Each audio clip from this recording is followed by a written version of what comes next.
Wakazi kaunti ya Nakuru wamekaribisha na kupongeza uamuzi wa kujengwa barabara kuu ya kutoka Rironi kuelekea Mau Summit kilomita 170. Wameunga mkono rai na ushawishi wa kila mara wa gavana wa Nakuru Susan Kihika wa kujengwa kwa barabara hiyo, kwani utasitisha ajali na misongamano ya kila mara ya magari. Barabara kutoka Rironi kwenda mpaka Mau Summit hapa kwetu na iende mpaka Malaba hapo iko right. Kama tuangalia sasa, mimi ni mwanabiashara, nafanya biashara ya Agrovet hapa Total.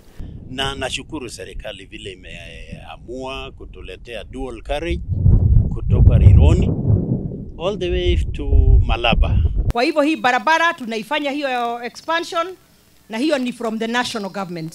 Lakini nawashikilia sana na huwa naendelea kulobby kila siku tukionana na wao.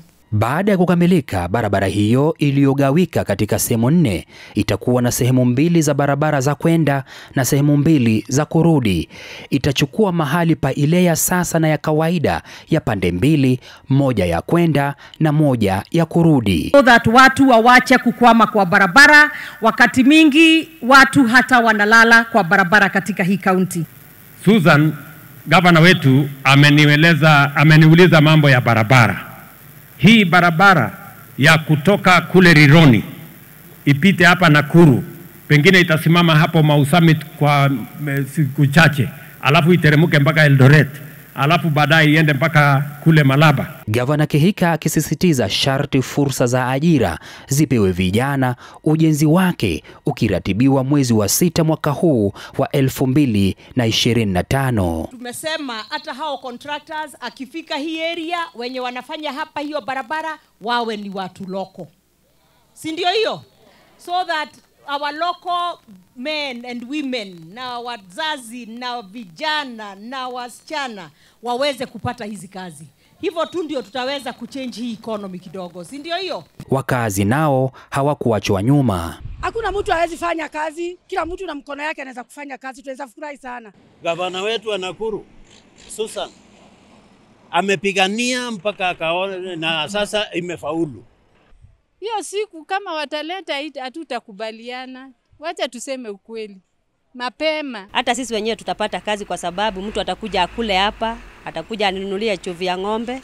So tunaifurahia kabisa. Maeneo athirika kwa ajali na msongamano wa magari ni kama vile Mbaruk, Ngata, Sobea pamoja na Salgaa. Wenye wako na ujuzi wa kuendesha matinga, mabuldoza wapewe kazi zao. Mambo ya jamu itaisha kwa hii barabara na kazi itakuwa mzuri sana. Kama akina Susan Kihika wakiwa mbele yetu, mimi najua mambo itakuwa sawa.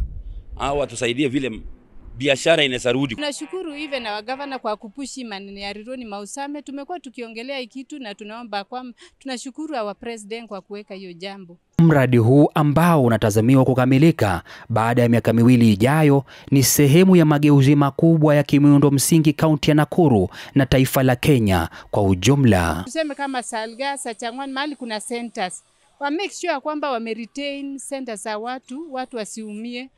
Watengeneze kama ni parking, watengeneze Salgaa parking, Sachangwan parking, Kivunja parking, Total parking na huku kwingine. Kitu tunaomba tu ni hizo mapaki, kwa sababu biashara tunatafuta pesa na watu wanataka hiyo biashara ili waweze kuendeleza katika kazi yao. Ushirikiano huu wa kaunti ya Nakuru, ambayo ni kaunti yenye fursa tele, na serikali ya kitaifa unalenga kuimarisha, kuunganisha taifa, kanda na kuendeleza gurudumu la ukuaji wa kiuchumi.